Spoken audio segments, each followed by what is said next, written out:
2 minutes, 2 minutes, 2 minutes, badiba. 2 minutes,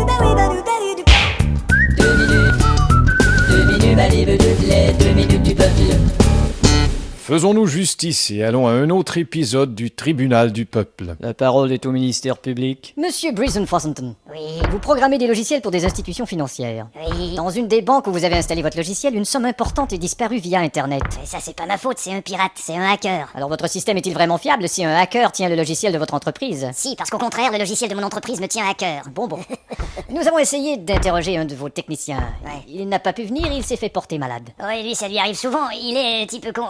Il Il est hypochondriaque. Non, il est un petit peu con tout court. Vous savez, l'enquête démontre que plusieurs comptes ont été vidés de leur somme au profit d'un seul. Ah, il paraît, ouais. Et bizarrement, le même soir, un homme se présente à un distributeur, retire le tout et pouf, il disparaît. On ne l'a pas revu. Ah oui, ces distributeurs ne sont vraiment pas sûrs de nos jours. Hein. Hein? Tu fais ton petit retrait et pouf. N'importe qui de nos jours peut accéder à son compte en banque par Internet. Non, il y a quand même quelques prérequis. Par exemple. C'est l'encryptage du logiciel, vous comprenez? Non. Il faut 128 bits pour y accéder. Et on ne peut pas y accéder sans une telle malformation génitale? Maître Boutier, il s'agit de termes informatiques. Ah d'accord. Alors tous les logiciels installés dans les banques sont les mêmes. Oh, ils sont tellement pareils. D'accord. Ils sont si identiques, Oui. similaires. Sauf bien sûr les vôtres, qui sont piégés.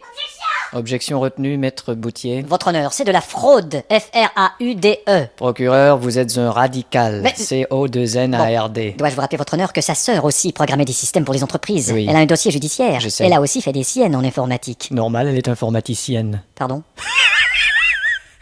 Qu'est-ce que vous avez Continuez. dit? Bon, Breezen Fossenton, Oui, vous avez fondé un organisme humanitaire qui a pour but de venir en aide aux personnes incontinentes. c'est exact.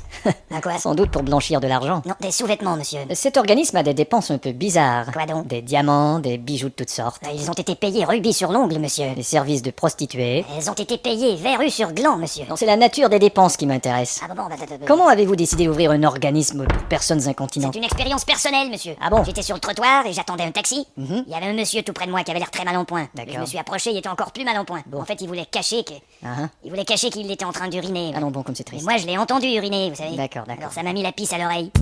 2 minutes, les 2 minutes du peuple.